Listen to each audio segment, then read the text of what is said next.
CSS 시간입니다. 첨부해드린 파일을 여시면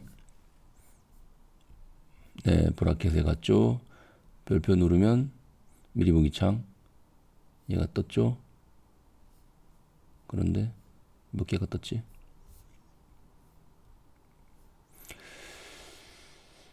숨겨놓고 하죠. 이쪽은 HTML 때 말씀드린 것처럼 설명이 있고 그 다음에 이제 예제 코드들을 이렇게 적었습니다. 그 다음에 실제로 이렇게 그 코드가 실행이 됐을 때 어떻게 보이는지 이렇게 같이 보여드리고 있습니다. 여기도 설명, 그 다음 관련된 예제 코드, 그 다음에 실제 그 코드가 적용된 사례. 그러면 하나씩 살펴보겠습니다. 구문, 이 신텍스라고 하는 거, 그 다음에 선택자, 이거 선택자 요거 반드시 알고 들어가야 되죠. 예를 들면은 여기 P 이렇게 되어 있지 않습니까? 그러면 스타일 안에서 P 이렇게 하고 그 다음에 중괄호를 이렇게 쳐놨습니다.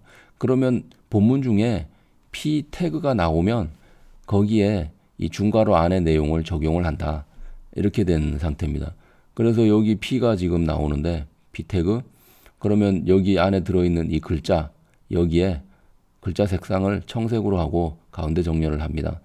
이렇게 된 거죠. 그래서 이 P 이걸 지금 선택자라고 부르죠. CSS 선택자, 얘에서는 P 태그, 스타일을 지정하고 싶은 HTML 태그다. 그래서 그 선택을 한다 이런 개념인 것 같은데, 그래서 밑에 쪽에 나오는 모든 P 태그에 대해서 이렇게 적용합니다. 근데 이것이 방법이 굉장히 여러 가지가 있습니다. 아이디로 지정하는 방법, 클래스로 지정하는 방법, 무슨 가상 클래스, 가상 아이디, 가상 태그, 이런 개념들이 막 나와서 뒤에 가면 조금 이제 복잡해집니다. 여기 간단한 문법들, 여기 속성 이름하고 콜론으로 구분해서 값으로 넣고, 다른 속성을 또 지정하고 싶으면 세미콜론으로 구분해서 또 이렇게 쌍을 계속 반복해서 집어넣게 된다. 선언부 항상 중괄호로 둘러싼다. 이런 얘기들이죠. 그래서 CS 선택자들이 지금처럼 태그로 찾는 방법이 있고 그 안에 아이디, 클래스 이름 이런 것들을 이용해서 찾을 수 있다.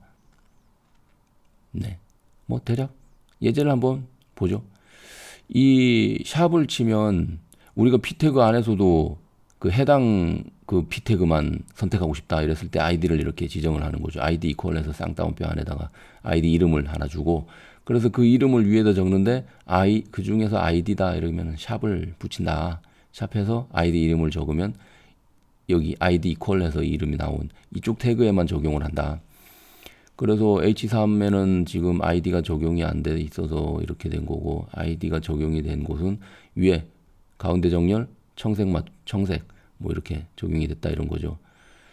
이번에는 클래스, 이 클래스 쟤하고 헷갈립니다. 이게 처음에 이 샵 아이디 그 다음에 점클 이렇게 이제 외워버렸는데, 점은 클래스다.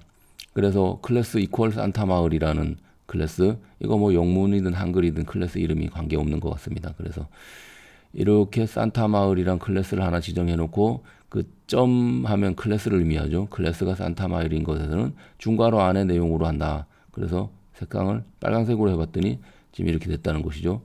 그런데 둘 다 산타마을 이 태그가 무엇이냐에 관계없이 클래스 이름을 산타마을로 했더니 가운데 정렬에 빨간색으로 전부 바뀌었더라.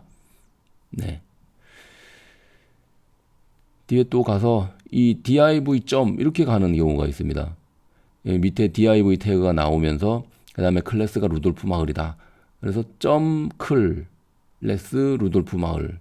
그러면 div 태그 안에 클래스가 루돌프 마을인 것만 적용이 된다는 것이죠. 위에 H2의 루돌프 마을은 적용이 안 됐죠. 위쪽에서 나왔던 파란색의 그 가운데 맞춤, 이것이 적이 된 거고, 근데 div 태그의 이것은 밑에 쪽에 이렇게 빨간색으로 바뀌었다. 근데 이 div 태그가 이 화면의 가운데로 갔고, 얘는 오른쪽으로 간 것이 이 밑에 쪽에 오른쪽 정렬로 건드려 놓은 게 있는 것 같습니다. 여기에서 H2, H5에 대해서 오른쪽 정렬을 했는데 그것이 얘가 오른쪽에 지금 가 있는데 H2였네요. 그래서 오른쪽으로 가버린 상태고, 예, 그러니까 이 클래스 루돌프 마을 이면인데 div 태그가 아니기 때문에 이 H2는 다른 것을 적용을 받고 여기 div. 루돌프 마을에 이 빨강색의 가운데 이거에 적용을 받지 않았다 이런 말씀을 드리는 거지요. 그런데 이번에는 또 반대로 H3 태그에 클래스를 여러 종류로 할 수가 있다는 거예요. 점클 파랑, 점클 크게, 점클 가운데 뭐 이렇게. 그런데 얘를 파랑만 적용한 경우, 크게만 적용한 경우, 그런데 세 번째에서는 이렇게 세 개의 스타일을 모두 적용하겠다. 그러면 띄우고 쓰면 된다는 거죠. 파랑의 크게의 가운데로 이렇게 하면 파랑 크게 가운데. 원래는 여기 글씨가 조그맣는데 파랑색으로 바꾸고 크게 바꾸고 파랑 크게 가운데까지 하면 이렇게 된다는 거죠. 이렇게 또 지정하는 방법이 있습니다. 그 다음에 이번에는 위에서는 이제 클래스를 여러 개 했는데 이번엔 태그를 여러 개. H2 태그, H5 태그 모두 다 이렇게 해줘라. 폰트 사이즈를 150으로 키우고 오른쪽 정렬로 하고 청색으로 한번 해보세요. 그러면 H2, H5 요거 중에 한 개라도 걸리면 그 스타일이 이만큼의 스타일이 적용이 되더라. 그래서 오른쪽 맞춤으로 이렇게 바뀌었네요. 그런데 얘네들이 H2하고 H5가 왜 글씨 크기가 똑같이 나왔지? 이거 뭔가 잘못된 거 아닌가요? 네, 아무튼 여기서 중요한 것은 이 다양하게 이렇게 선택자를 활용하는 방법. 예, 우리가 생각하는 대로 그냥 써보는 방법 있죠. H2에도 하고 싶고 5에도 하고 싶고 그러면 구분해서 이렇게 넣어주는 방법. 그리고 3 한번 했지만은 또 하고 싶다 그러면 또 한번 해보는 방법. 이 자연스럽게 뭐 하고 싶은 거 다 해보는 거. div 태그 안에서만 하고 싶다 그러면 점 해서 한번 써보고, 그 다음에 전체 다 클래스가 이거인 거는 다 적용하겠다 그러면 점클, id가 이거인 걸 하겠다 하면 샵 id.